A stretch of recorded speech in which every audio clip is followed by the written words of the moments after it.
बरी खा के बैठल बानी अभी तुरंत नहा के। ए देवर जी सुना ना आइल बारत जहाँ पुआ बरी खा के बैठल बानी अभी तुरंत नहा के। करना तंग हो डालना रंग हो हमारे परयद मई बका निहार तर किनारा बारबरी छिनारा छिनराई देखई बका घोरी के रंगवा घोरी में लगई बका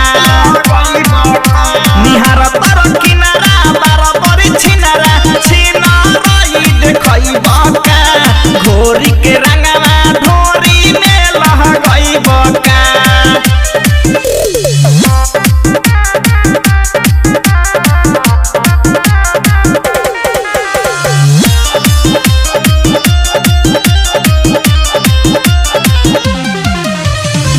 पहिलही से एको जगह नइखे बचल खाली हो ऊपर नीचे आगे पीछे भइल बा लाले लाले हो भइल बा लाले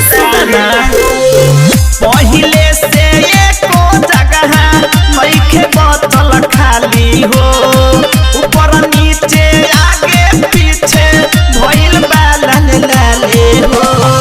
फिर दोबारा ताटिके यारा लाफरा बरई बका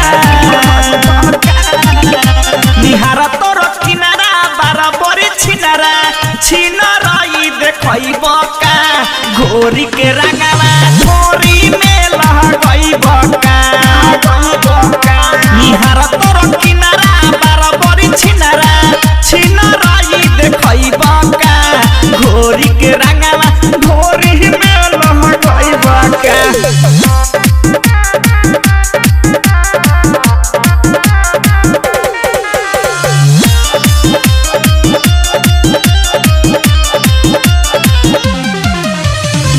सुनील सावरिया को रहता रय अपन मन माना हो जबरी रंगल चाहो तार हमर खजाना हो सुनना मन तो नहीं खबात कर तार माना माना हो जबरी रंगल चाहो तार हमर खजाना हो। सुननी किस हो बरता खिस हो भग भगी जइबना निहार तर किनारा बारबरी छिनारा छिनराई देखई बका घोरी के रंगवा घोरी में